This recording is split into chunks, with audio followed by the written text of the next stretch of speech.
10, 9, 8, 7, 6, 5, 4, 3, 2, 1.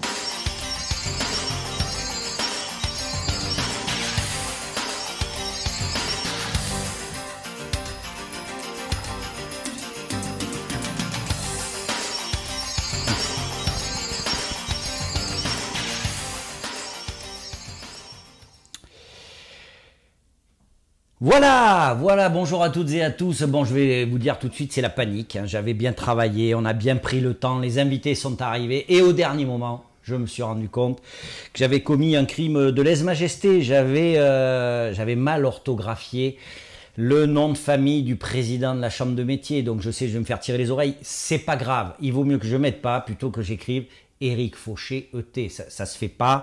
Voilà, donc on va faire l'émission comme ça. J'espère que vous m'excuserez. Il sera pas toujours sous-titré, mais c'est pas grave, on le verra. Je dirai que c'est Éric Fauché à chaque fois. Écoutez, je suis ravi de vous accueillir dans cette nouvelle configuration. Là, on est revenu dans mon salon. Pourquoi? Parce qu'on a deux invités. Vous allez les voir très rapidement. Une émission où on va parler artisanat, on va parler développement durable, on va parler de plein de choses. Vous connaissez les règles. Si quelqu'un n'est pas d'accord avec le président ou avec Eve, vous avez tout à fait le droit, mais on reste poli, parce que si on n'est pas poli derrière son écran, moi j'arrête et puis voilà, on passe à autre chose.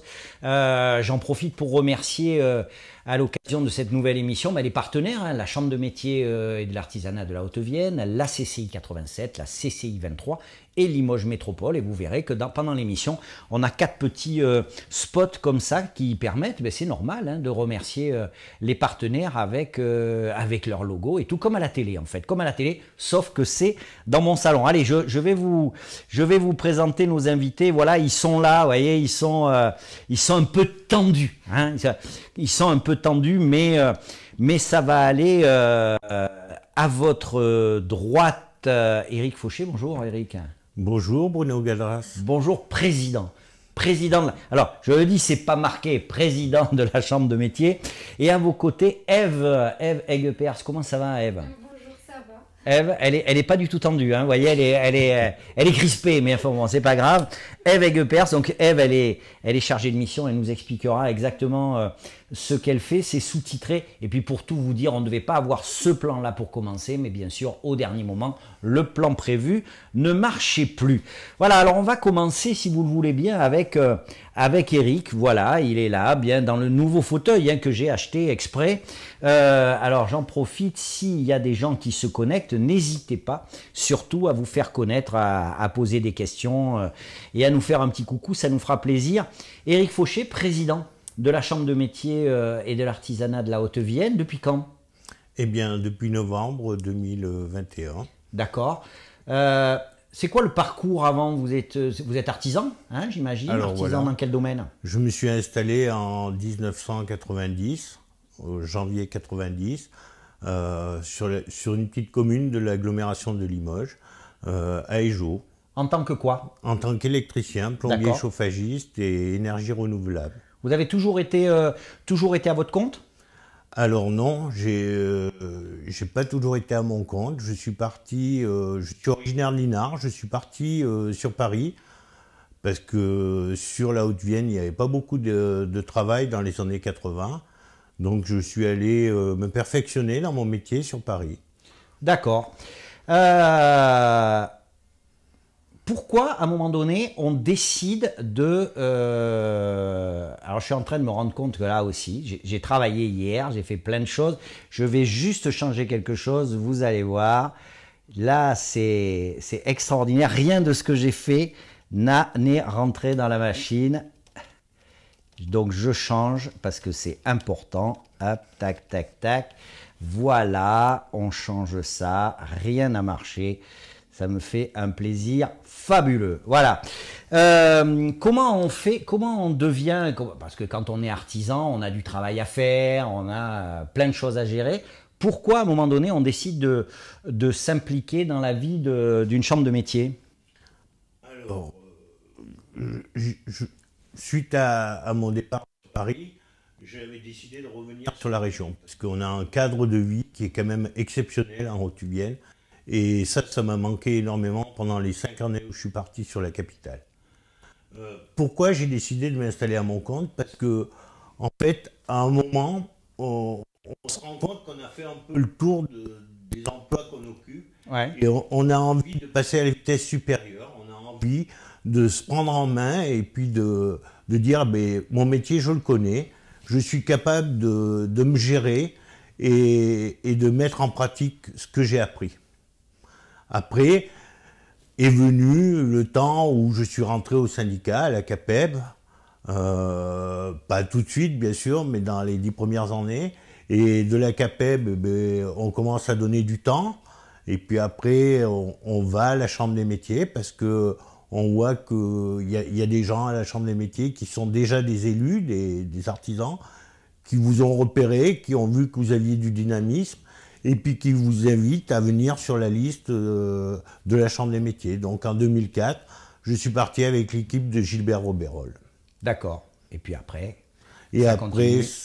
voilà, je suis passé de secrétaire adjoint à trésorier adjoint, et sous la dernière présidence de Jean-Pierre Gros, j'étais premier vice-président. D'accord. Allez, ben on va faire connaissance un petit peu avec notre seconde invitée, Ève Aiguepers. Comment ça va, Ève? Ça va. Bien. Ève, vous êtes chargée de mission à la Chambre de métier. C'est quoi le titre exact? Je suis chargée de développement économique Chargée de développement économique et durable. et durable. Et comment on en arrive à un poste comme ça? J'ai un parcours un peu atypique. Allez-y. J'ai commencé en tant qu'ingénieur Ingénieur en quoi? en céramique D'accord. à Limoges. Oui. J'ai fait mes études à Limoges. Il me fallait un métier sérieux pour rassurer les parents. Ouais. Voilà. Ensuite, j'ai travaillé dans l'industrie, comme beaucoup d'ingénieurs. C'est notre vocation de travailler en industrie. J'ai passé plusieurs années en industrie. Et très vite, j'ai travaillé sur la réglementation environnementale. D'accord. Dans l'industrie. Je me suis perfectionnée dans ce domaine. Et ensuite, j'ai eu envie de travailler sur la transition écologique, de passer de la réglementation à la transition, à la gestion de projet. J'avais géré des projets déjà dans l'industrie, donc de combiner ces deux compétences et de travailler sur la transition écologique et des artisans, parce que je suis d'un milieu artisanal et je crois que D'accord. ça fait comme Monsieur Fauché, comme président, revient un peu à ses origines, et je suis revenue aussi travailler en Haute-Vienne. Voilà. Très bien, voilà, on les connaît un peu mieux, hein, vous savez, c'est toujours la règle. Je suis un peu inquiet, je vois personne qui se manifeste. J'espère que l'émission est bien retransmise, parce qu'alors là, ça serait le pompon. Normalement, ça devrait, mais il n'y a pas, donc on va voir. Faites-nous un petit coucou. On va faire le premier spot, hein, et puis on va rentrer dans le vif du sujet avec Eric. Si, c'est bon, ça fonctionne. Charlotte est là, hein. Charlotte que vous connaissez, ouais, ça me fait un bien, Charlotte, tu peux pas savoir, c'est la panique à bord. Allez, on lance le premier spot et puis on revient avec Eric pour commencer à parler de l'engagement des artisans dans le développement durable. Allez, c'est parti.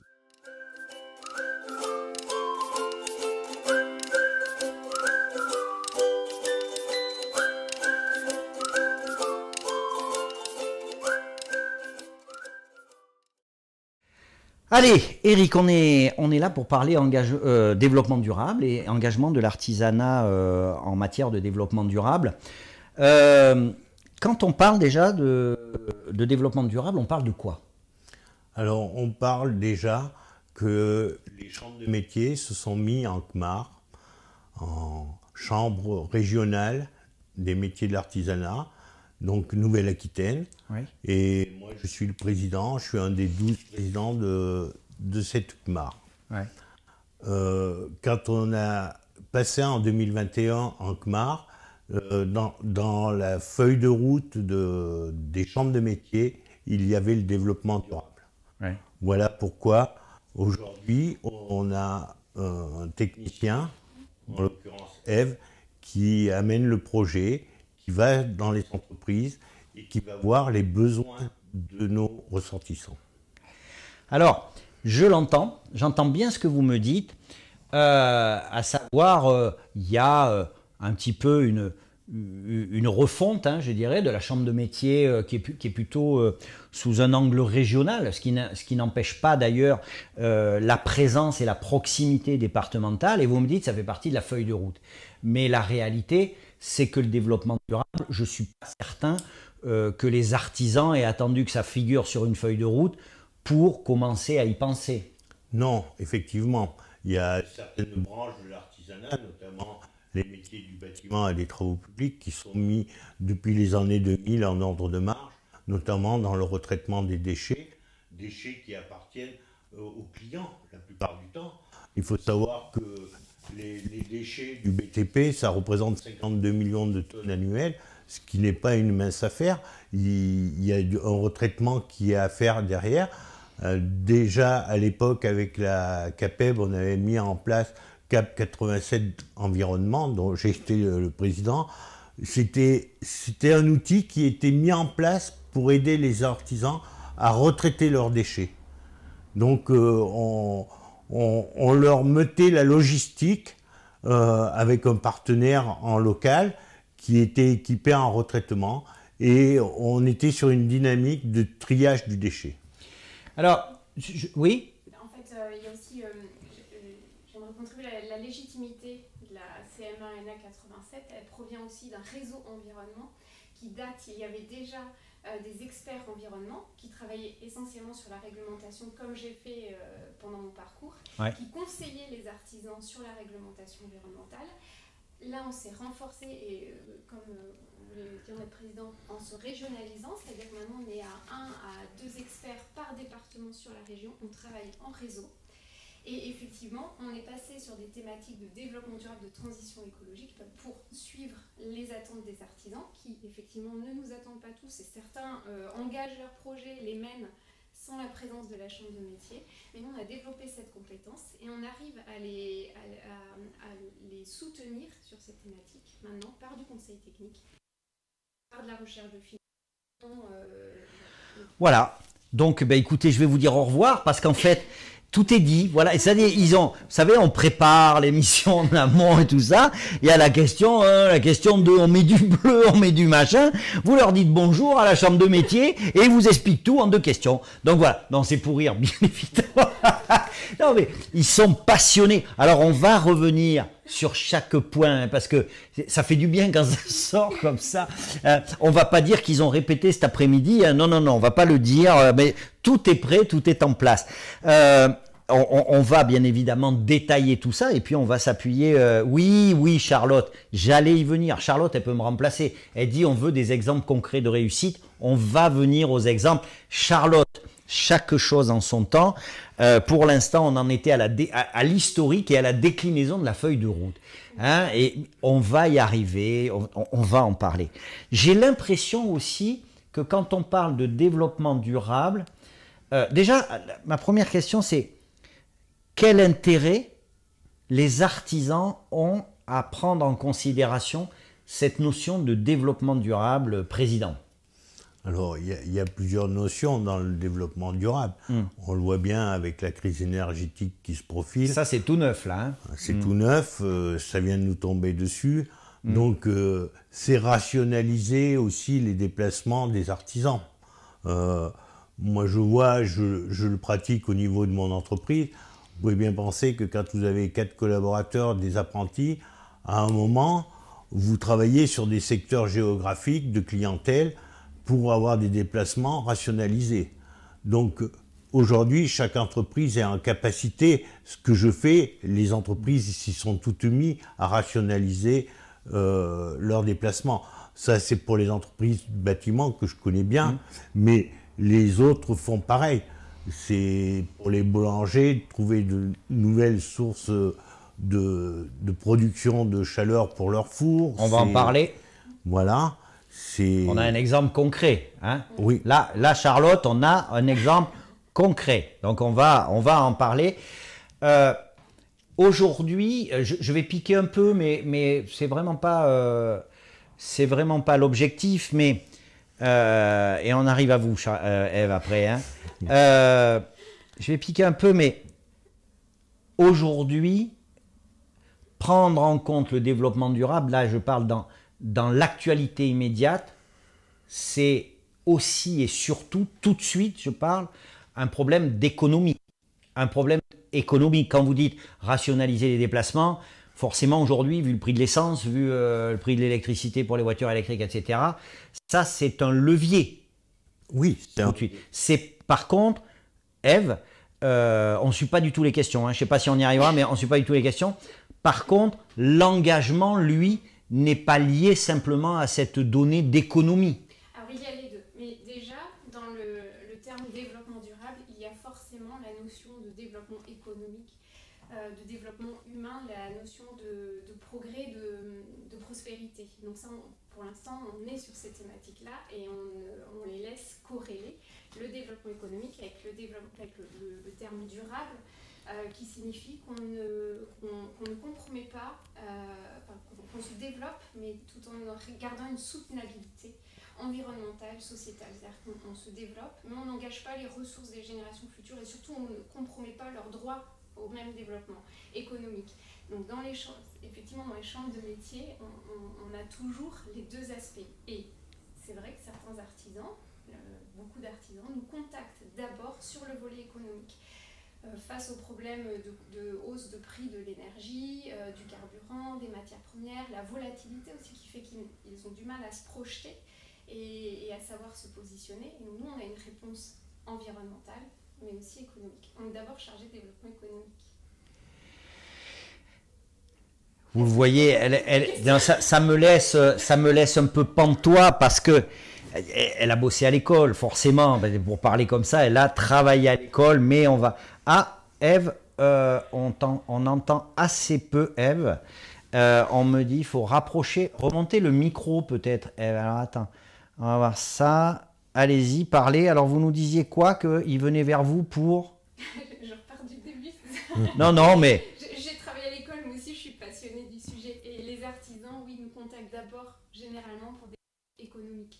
En ce moment, avec l'actualité des hausses de prix, de l'énergie, des matières premières, des carburants, leur première préoccupation, ça va être souvent économique. Il y a quelques artisans qui ont déjà fait un gros travail de transition qui nous contactent vraiment sur des thématiques de transformation environnementale, transformation écologique, qui sont un peu plus loin dans la démarche. Mais oui, effectivement. Et donc, ce que je vous disais aussi, c'est que les chambres de métier, dans les chambres de métier d'artisanat, bien sûr, on ne distingue pas, c'est un projet global, économique et durable.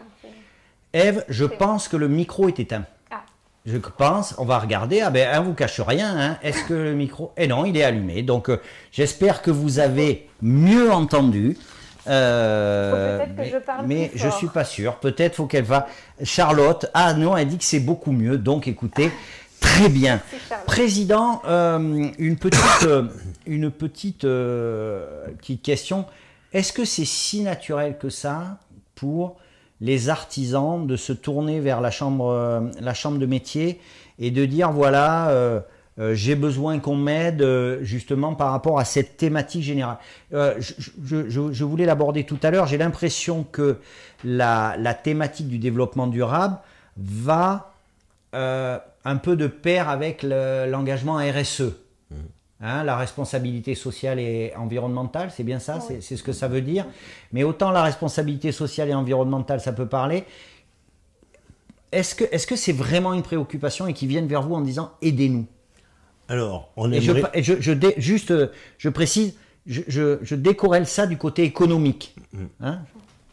On aimerait qu'il y ait plus d'artisans qui poussent la porte de la Chambre des métiers. Effectivement, on représente 250 métiers, un peu plus de 250 métiers, et faire déplacer les artisans, c'est toujours très compliqué. Il faut savoir qu'il y a des artisans qui viennent s'inscrire et qui reviennent 20 ans, 30 ans après, et pour dire eh bien, « j'ai transmis mon entreprise ». Voilà, on les voit 2 fois. Malgré toutes les campagnes qu'on fait, les publications qu'on envoie, maintenant, on a des réseaux pour pouvoir aller chez les artisans. On a toujours du mal à avoir les artisans qui poussent la porte de la chambre des métiers. Mais ce mal, il n'est pas que chez nous. Tout le monde le ressent. Les organisations professionnelles ont le même problème. Aujourd'hui, quand on arrive à toucher 20 à 25% d'une population, c'est bien. Et on le voit sur les élections qu'il y a eu dernièrement, on voit bien que même au niveau national, on a du mal à mobiliser les gens. Donc sur cette l'artisanat n'échappe pas à la règle. Est-ce que, alors c'est vrai aussi que c'est vrai pour d'autres structures, d'autres chambres consulaires, on connaît le socle des missions de la chambre de métier, notamment en termes d'inscription, et puis il y a peut-être un certain nombre de prestations sur lesquelles on vient peut-être un peu moins. Alors l'inscription, ça va être bientôt terminé. La chambre de métier, à l'origine, tenait le registre des métiers, comme on dit. Donc elle a enregistré les artisans. Demain, ça va être l'INPI, ça va être sur les réseaux sociaux qu'on pourra s'inscrire, ça va être chez les comptables, mais toujours à la chambre des métiers. Donc c'est vrai qu'on modifie un peu nos modes de fonctionnement. C'est nos gouvernants qui en ont décidé. Avant, on avait le stage obligatoire pour les jeunes entrepreneurs. Aujourd'hui, il a disparu. Le SPI a complètement disparu. On est en train de nous retirer au fur et à mesure des prérogatives qu'on avait. Et aujourd'hui, les chambres des métiers, comme les autres consulaires, sont obligés de trouver des outils, d'être dans le mode de fonctionnement de nos vies aujourd'hui pour être en relation avec le monde économique qu'on accompagne. Donc il reste beaucoup de travail à faire. Il y a énormément de travail à faire. Très bien, on va rentrer, si vous le voulez bien, justement dans ce service d'accompagnement pour aller sur le côté opérationnel avec Ève. J'espère que vous la voyez bien, mais avant, on va lancer le deuxième spot parce que si jamais j'oublie un spot de partenaire, je vais me faire tirer les oreilles.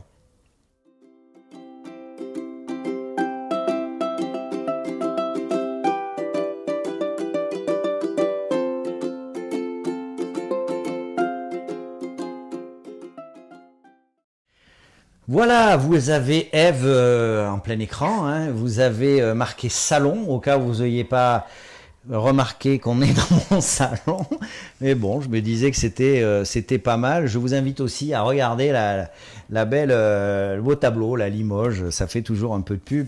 Bon, Ève, vous êtes, alors c'est pas en opposition au président, vous êtes au contact des artisans, tout le temps. Hein, c'est vous qui allez un peu... voir de quoi il en relève. Concrètement, simplement, comment ça fonctionne. Voilà, expliquez-nous un peu. C'est-à-dire que moi, je suis un artisan, je me dis, attends, je les vois, ils font les ozos sur Internet. Moi, je voudrais savoir comment ça se passe. J'ai besoin qu'on arrive à me convaincre. Concrètement, je vais à la chambre de métier, je dis quoi, je m'adresse à qui? Alors, à la chambre de métier, vous êtes accueillis. Oui, et très bien. En général, on est très bien accueillis. Ils sont charmants. Avec les mots-clés environnement, mais même maintenant, tous mes collègues auront pu à l'exercice. Ouais. Énergie, mobilité, carburant, je m'interroge sur ma facture d'électricité. D'accord. Et ça, j'imagine qu'il y a un paquet de gens qui rentrent en disant facture. Hein. Oui, voilà. d'énergie. Oui, d'énergie. D'accord. Ce sont des mots-clés. Ouais, effectivement, après, on peut intervenir. Donc, on prend le relais, on contacte l'artisan.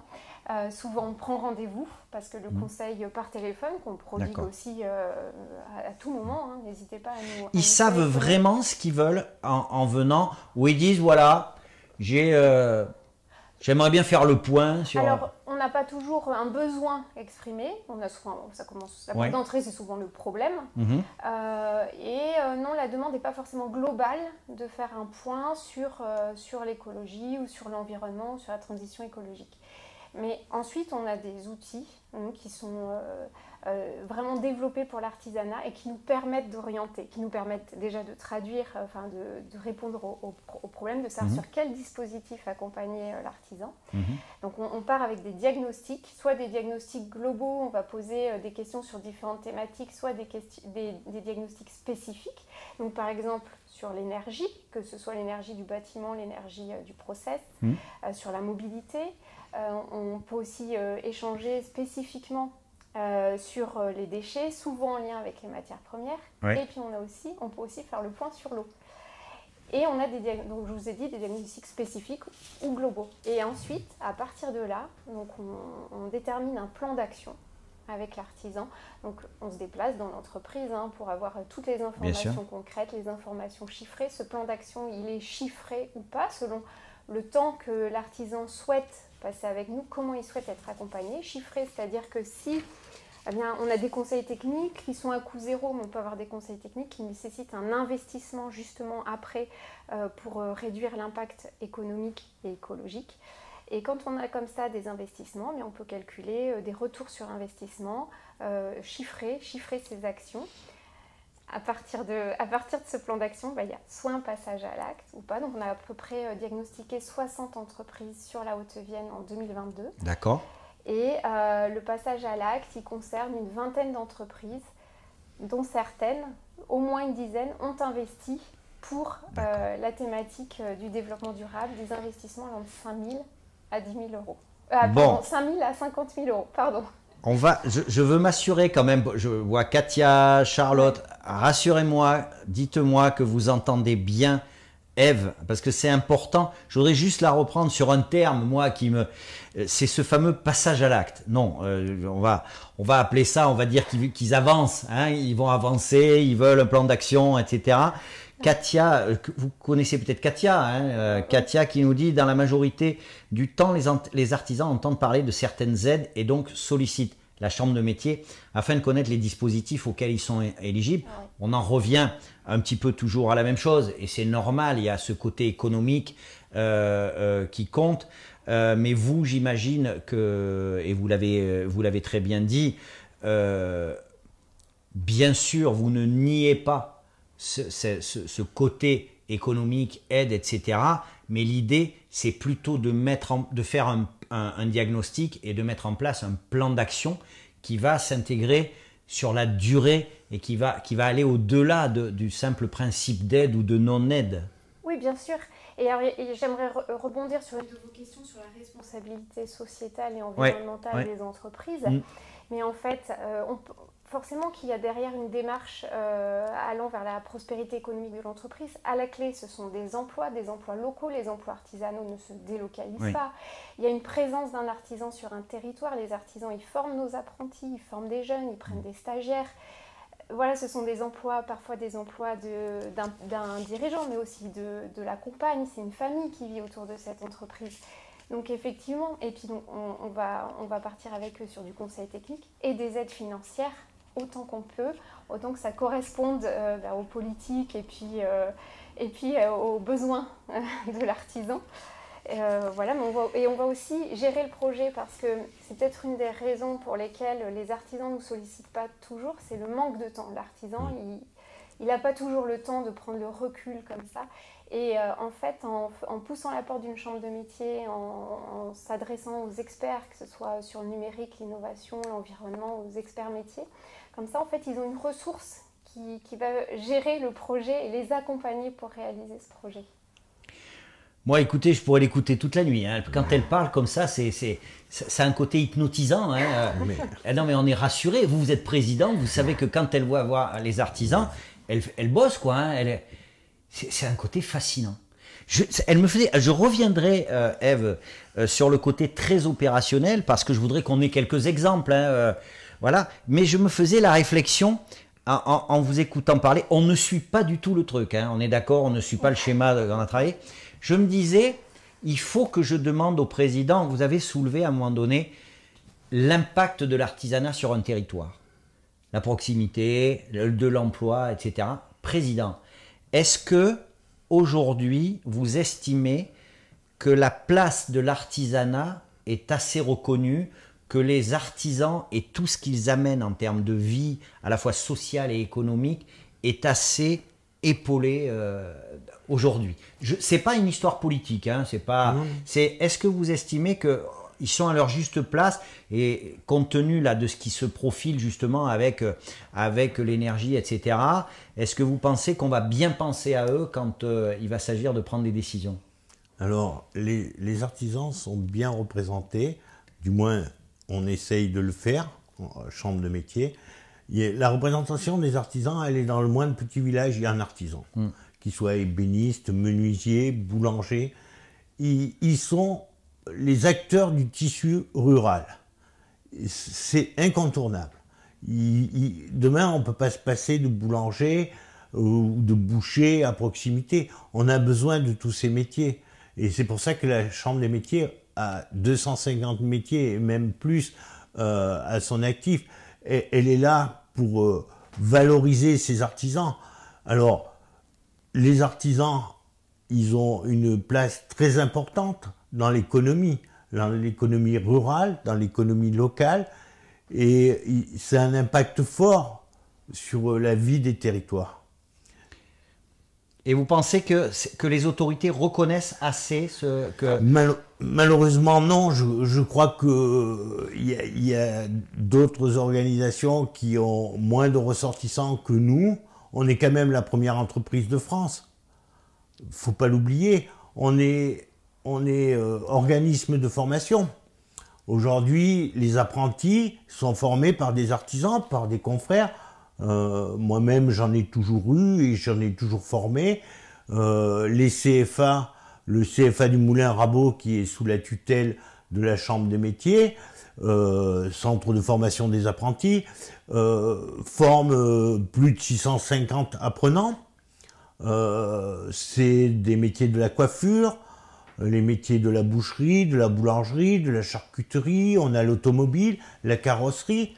Alors la carrosserie, très bon exemple, la carrosserie, tous nos...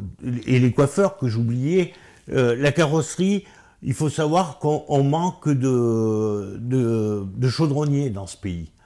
Tous les apprenants qui vont en carrosserie, ils ne finiront pas forcément dans le garage où ils ont appris leur métier. Malheureusement, c'est un peu dommage parce qu'on a besoin... Ils sont pris par l'industrie. L'industrie siphonne ces formations. Elle les récupère après. On a formé des jeunes qui ont un métier et c'est l'industrie qui les récupère pour l'aviation, l'aéronautique et tous ceux qui ont besoin de tôlerie. Alors, il y a Métallerie L3. Oui. Je ne sais pas qui, LJ, pardon, je vieillis, hein, excusez-moi. Il faudrait mettre un point d'honneur sur l'apprentissage car certains métiers vont se perdre et la métallerie, bien sûr. Notamment. C'est pour ça que je revenais sur la carrosserie qui, à mon avis, on a un déficit dans ce pays de chaudronniers. Moi, quand j'ai passé mon CAP, j'étais à la Bussière, je fais un CAP d'électricien classique, il y avait des chaudronniers, on formait encore des chaudronniers. Le chaudronnier, il a disparu. Et pourtant, aujourd'hui, on voit bien, tout, c'est de la chaudronnerie.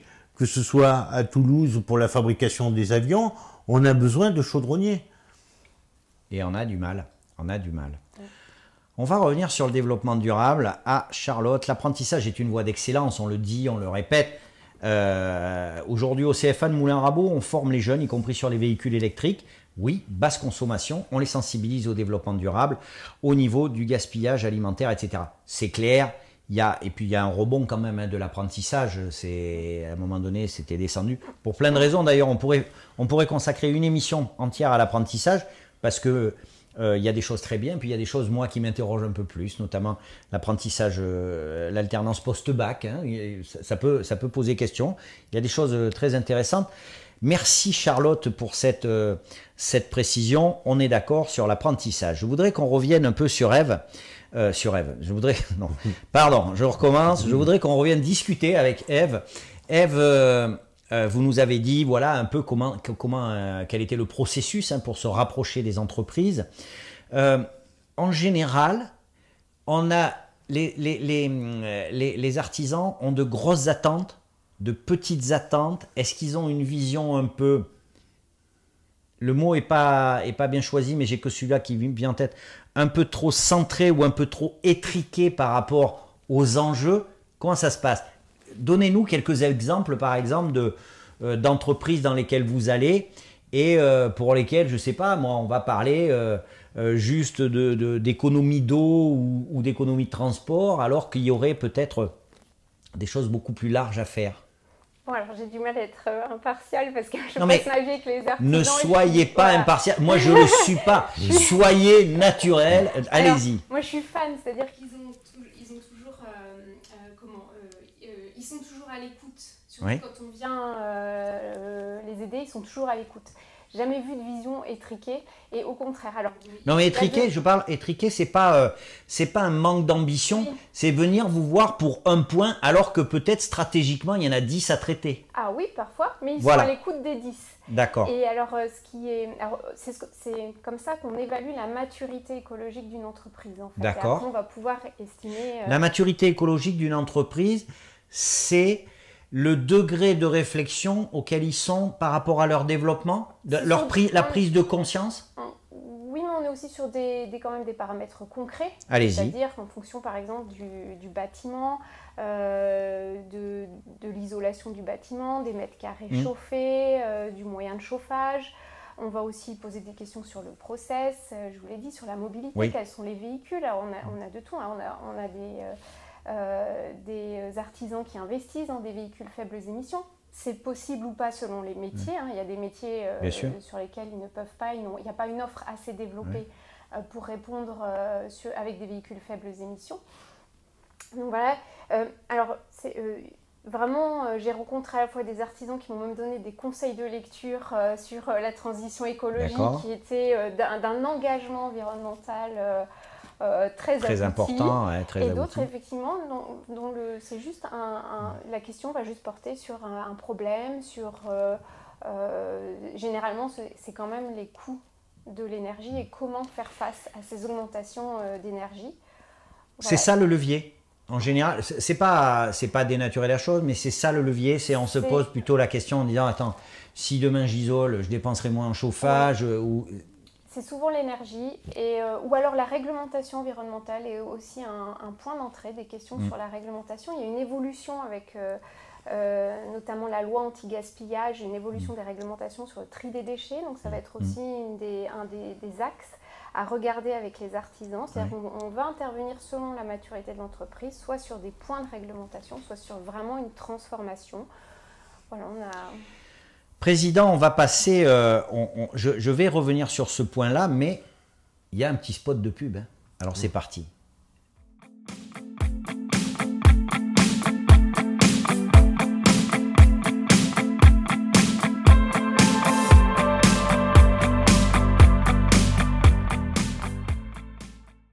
Allez, je vous remets Ève qui a fait tomber. Hein, mince, elle a mis trop vite. Dommage parce que c'était à voir. Elle est en train de casser le peu de décor que j'ai mis un temps fou à Ève. Tout le monde vous a vu, Ève. Hein.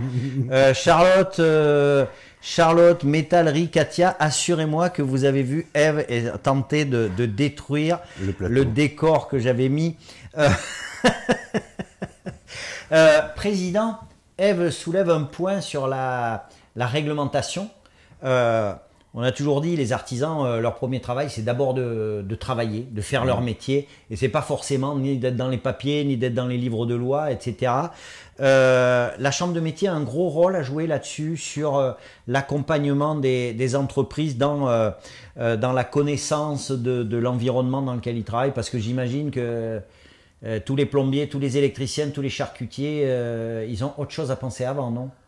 Alors, entre les métiers du bâtiment et les métiers de bouche, il y a quand même une différence parce qu'il y a quand même un accompagnement sur le développement durable où aujourd'hui il y a une obligation pour les métiers du bâtiment de faire apparaître le décret sur les déchets, sur les devis, sur les factures. Donc ça a été mis en place en parallèle avec les organisations professionnelles.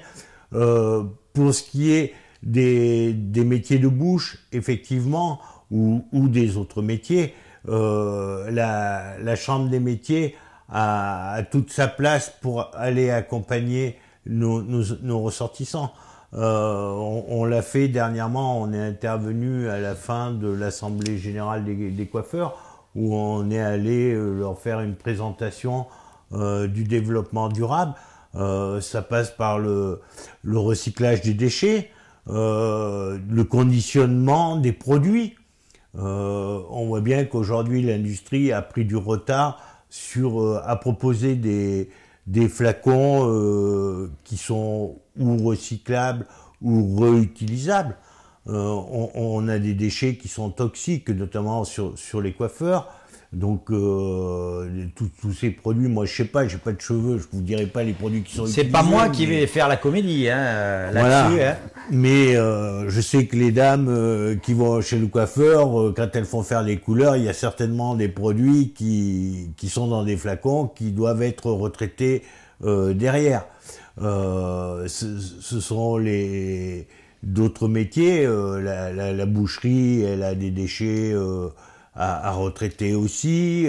Les boulangers, ils ont certainement des déchets, que ce soit que les sacs de farine, les emballages.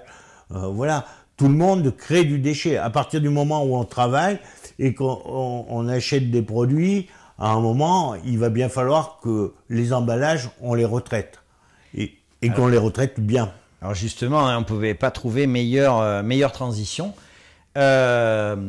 Eve Spielberg, qui donc voilà, est allée filmer dans une entreprise ce fameux traitement des déchets. Et on va regarder un peu, et vous le commenterez après, si vous voulez bien. On est parti sur... Alors on a fait un petit montage, mais elle a filmé beaucoup plus que ça. Voilà, je vous laisse regarder, on se retrouve dans 2 minutes.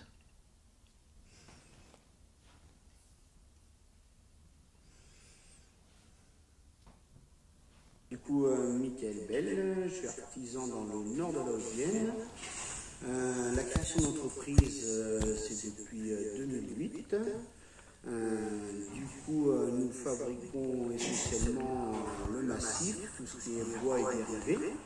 On va dire, on part de l'agencement jusqu'à la fabrication d'escaliers, de corps, de menuiseries.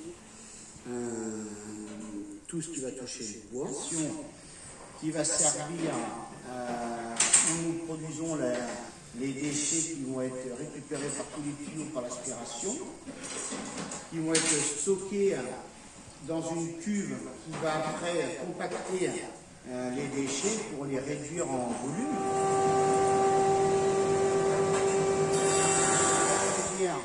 Qui existe, mais qui est très gourmande en apport de matière, qui est, on va dire, qui demande beaucoup d'apport calorique. Après, on va remplacer toute cette chaudière par notre fameuse chaudière biomasse pour justement récupérer tous les déchets de l'atelier qui tombent dans cette machine-là, qui récupère sous forme de bûchettes comme ça pour réduire le volume, et ces morceaux-là après passeront dans un silo qui sera ici pour après alimenter la chaudière biomasse qui sera là pour après éventuellement chauffer toute la partie atelier. Donc ça c'est tout compacté à sec, il n'y a pas d'adjuvant, pas de colle ni rien, donc tout est naturel, tout est retransformé pour repartir, voilà. Ça diminue le volume. On diminue par 10 le volume de... Les copeaux, ça ferait 10 fois le volume comme ça. Passer dans cette machine-là, on réduit le volume de 10 à peu près. Et puis après, voilà, c'est plus facile à stocker pour repartir dans la chaudière. Voilà, on a vu ce reportage que vous êtes allé filmer. C'est ça en fait, hein. Ce dont on parle depuis le début, c'est ça, Eve. Exactement. On a commencé par dire que les artisans investissaient dans le cadre de leur transition écologique. Voilà un exemple. C'est-à-dire qu'il va à la fois utiliser ces déchets, donc réduire complètement le volume, c'est-à-dire qu'il n'y aura plus de déchets qui sortiront de l'entreprise sous forme de fumée. En tout cas, ça va fabriquer de la chaleur. C'est votre métier, voilà. Ouais. Il part sur une chaudière biomasse, c'est-à-dire qu'en plus, il va améliorer les conditions de travail dans son entreprise.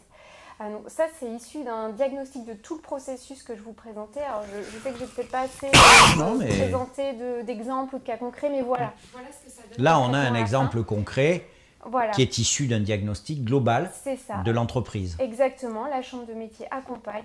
porte le projet, sert de structure aussi, pardon, d'intermédiaire avec ces structures relais techniques, sert d'intermédiaire avec l'ADEME.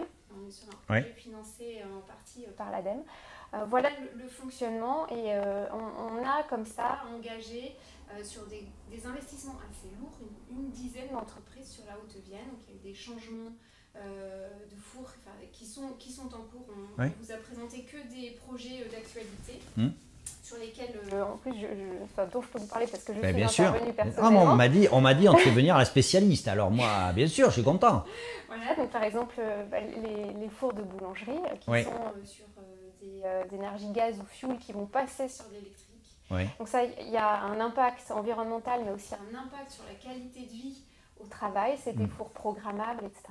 On a des artisans qui ont investi dans des broyeurs de déchets, des compacteurs pour réduire les volumes.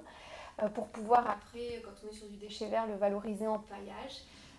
Des artisans qui commencent à composter, donc là ça va être un moindre investissement. On parlait de passage à l'acte, donc voilà pour ce terme qu'on utilise. Je suis désolé Ève, c'est moi, c'est pas... Mais voilà, et ils vont composter, soit parce qu'ils sont producteurs de biodéchets, ils produisent du biodéchets en parallèle de leur activité bien sûr. Soit c'est pour la cantine, ils vont composter, commencer à trier. Voilà, très bien. Sans forcément rentrer dans des chiffres, mais comment c'est accompagné ça financièrement? Je veux dire, quelqu'un qui... Alors j'imagine que ça dépend des investissements, etc. Mais il y a quand même des aides conséquentes pour accompagner ces évolutions? Temporaires. C'est pour ça que... je vous demande conséquente, vous me répondez temporaire. C'est quoi la différence là? Alors, il y a des aides conséquentes, mais généralement les dispositifs sont très courts. Ça permet d'engager ces projets. D'accord. Et puis après, ce sont des aides financières toujours incitatives, mais aussi qui permettent d'enclencher une décision et après d'engager d'autres artisans parce qu'il y a une démonstration d'efficacité énergétique, écologique qui est faite. On a différents dispositifs, les aides peuvent aller jusqu'à parfois 80% des investissements. D'accord. Voilà, bon, c'est pas Dernière petite question de façon très pratico-pratique, le diagnostic, les préconisations, j'imagine, le plan d'action, etc. J'imagine que la Chambre de métier aussi est aux côtés des artisans pour monter ces dossiers, parce qu'on est le pays de la paperasse quand même, faut le dire. Hein, c'est ça? Oui, bien sûr, évidemment. D'accord. Le temps pris à l'artisan, ça va être un temps d'échange pour bien comprendre le projet. Bien comprendre son entreprise, bien comprendre... Voilà, et après, on gère le projet, effectivement. Mesdames et messieurs les artisans, si vous écoutez, Ève arrive, elle fait tout. Tout, du sol au plafond, elle regarde, c'est ça, président. Elle fait des miracles. C'est ce qu'on m'avait dit. On m'avait dit, tu verras, elle fait des miracles, c'est super. Ève, le temps passe, je sais pas, vous voyez, on a presque 1 heure. Vous avez dit, finalement, ça passe vite. Je voudrais qu'on parle des réparacteurs. Qu'est-ce que c'est que cette histoire des réparacteurs? C'est un réseau réparacteur qui est porté par les chambres de métiers et de l'artisanat qui permettent aux clients d'identifier les artisans de la réparation. Donc pour faire partie du réseau, il faut s'adresser aux chambres de métiers. C'est sous condition d'activité, bien sûr, exercée. Donc on va avoir des réparateurs d'électroménager, de téléphonie, des tapissiers, des artisans qui réparent les meubles, des tissus, des choses qui font des retouches, par exemple. Et donc, nous, on les fait entrer dans ce dispositif qui permet d'être identifiés, de valoriser leur action. Ils signent une charte. À partir de cette charte, sur cette charte, ils s'engagent à diminuer tous les ans leur impact environnemental et à promouvoir la seconde vie des objets. Voilà. C'est super. Ben oui, c'est ça aussi le développement durable. C'est commencer par arrêter de jeter ce qui peut encore servir. Et puis ce qu'il y a de sympa, c'est qu'on donne du boulot à des artisans qui réparent. Oui, surtout si vous avez des objets à réparer chez vous. Allez sur le site de la Chambre de métier. C'est ça, en fait, voilà ce qui s'est passé, pour tout vous dire. En fait, elle a commencé à essayer de casser mon décor pour que je l'amène réparer. Non, mais elle débranche jamais. Vous voyez, président, elle n'arrête pas. C'est une ressource importante de la Chambre de métier. Je savais déjà qu'il y avait Charlotte qui était brillante. mais je connaissais pas Ève. Et là, et alors, que des compliments. Hein, les gens lèvent les bras. Hein, Ève, elle est top. Je sais pas, vous avez payé Katia, c'est ça? C'est quelqu'un de votre famille, Katia.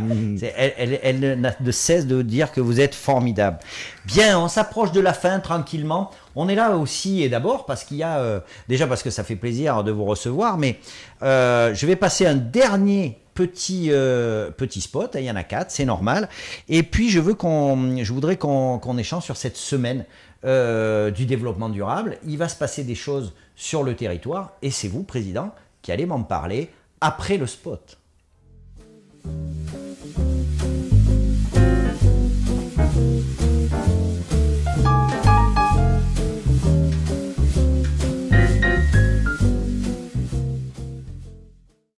Voilà, on y est là. Éric Fauché, alors je vous le dis, Éric, c'est la première fois que c'est bien écrit. Alors le reste, non, le reste n'était pas mal écrit, ça n'était pas écrit. Vous savez, quand j'ai speedé tout à l'heure, j'ai tout effacé.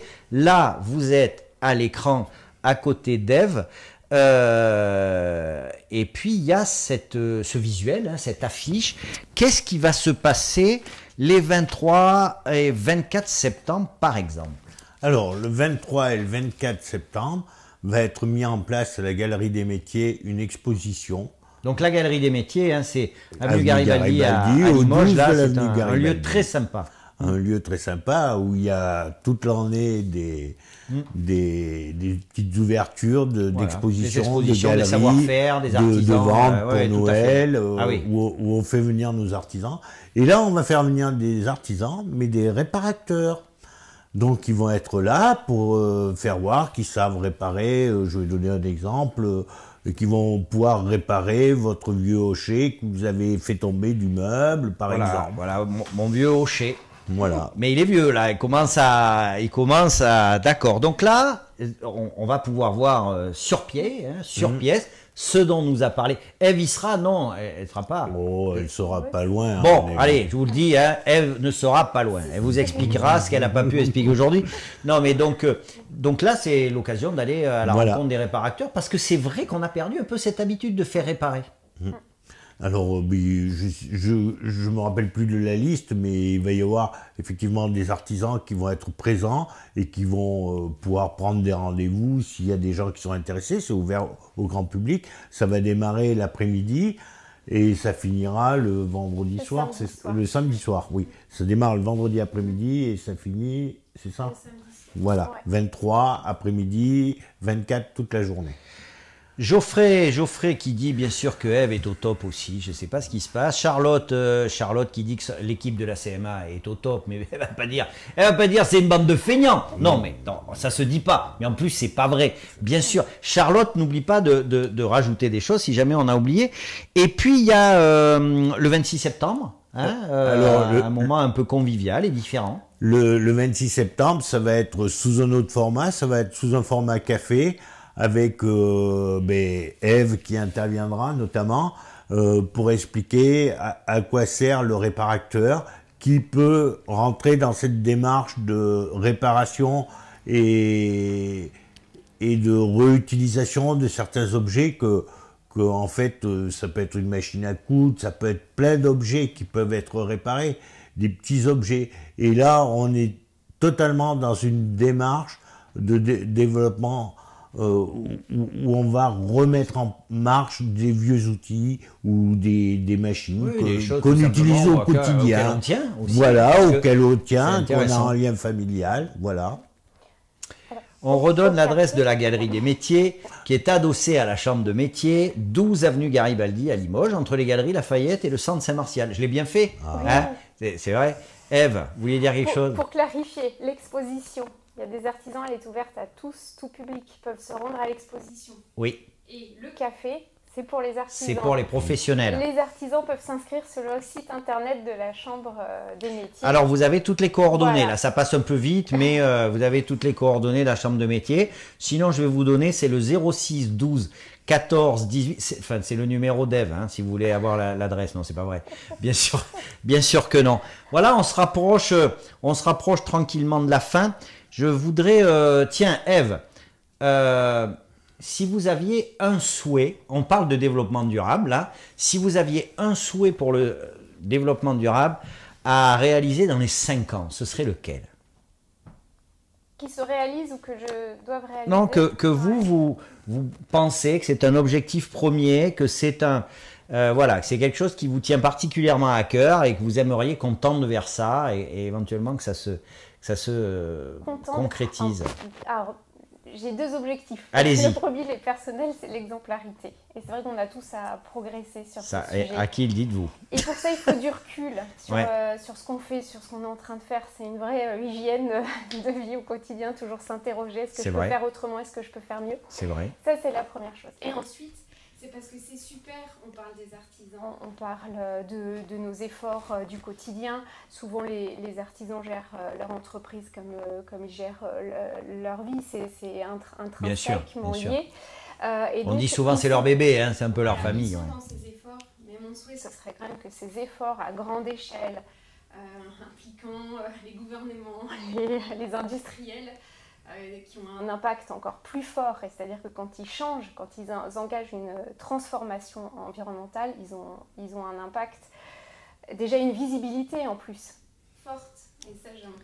qu'on avance là-dessus. Donc voilà, qu'ils aient une meilleure visibilité et que ça influe de Ouais. façon plus significative. Ouais. Elle est passionnée, qu'est-ce que vous voulez que je vous dise? Elle est passionnée. Président, allez, il nous reste 2 minutes. En 2 minutes, quel serait votre souhait pour la Chambre de métier dans les 5 ans à venir? Dites-moi. Mais mon souhait, c'était mon programme, c'est d'aller sur tout le territoire voir les artisans.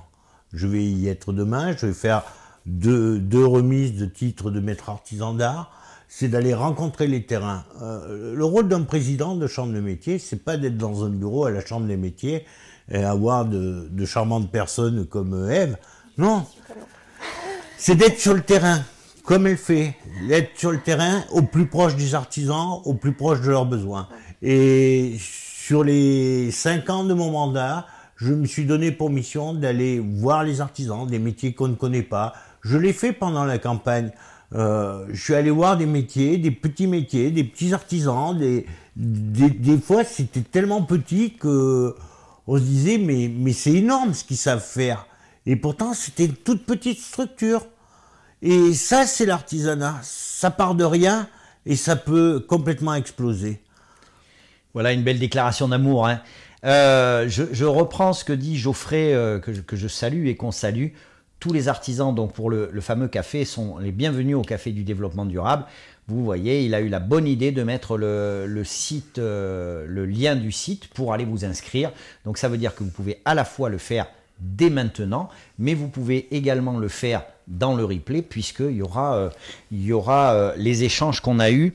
En parlant de liens, je vous rappelle aussi que vous avez vu passer une sorte de code barre. Il y a un site internet régional, j'insiste bien là-dessus, qui s'appelle emploi-nouvelle-aquitaine.fr qui permet de déposer des offres d'emploi, qui permet de trouver du travail, de déposer son CV. Voilà, donc n'hésitez pas, il se passe beaucoup de choses en Nouvelle-Aquitaine, il se passe beaucoup de choses en Haute-Vienne. Président, merci. C'était un plaisir de vous recevoir. Ça va, pas trop tendu. Je vous avais dit que c'était des contracts. Je m'excuse quand même parce que bien sûr il y a eu quelques aléas techniques, mais ça c'est quand on est un peu trop sûr de soi, on fait des bêtises. Hein. C'est pas à vous que je dirais. Hein. C'est vrai. On en fait tous les jours. Voilà. Mais alors moi on est j'en fais là un pour paquet. apprendre. Oui, mais moi j'en fais un paquet quand même. Mais j'ai bien vu que vous avez fait une allusion au retraitement des cheveux et ça m'a un peu brisé le cœur, mais je vous en veux pas. Ève, merci beaucoup. Merci pour votre passion. Je tiens à le dire. Alors, on va dire oui, la chambre de métier, ils sont partenaires. Alors déjà, je disais déjà du bien avant qu'ils soient partenaires. J'ai la chance de connaître un petit peu Charlotte, un peu moins les autres. Je pense à Laetitia aussi, hein, qui fait partie maintenant de l'équipe. Oui. J'ai la chance d'avoir découvert Geoffrey et puis tous les autres hein, qu'on connaît. Honnêtement, on en pense qu'on en veut. Moi, je peux vous dire, chaque fois qu'il a été question de valoriser le travail des autres, ils ont toujours été là. Donc félicitations, continuez comme ça. On se reverra, on va refaire une émission sur les lauréats artisans puisqu'il existe une manifestation hein, qui valorise un peu beaucoup les artisans. On refera une émission. Merci beaucoup. Je vous lâche. Écoutez, je vais laisser partir Ève, on va la laisser partir quand même. Elle a sans doute des choses à raconter à quelqu'un d'autre, on ne sait pas, mais elle va raconter. À très bientôt, merci beaucoup.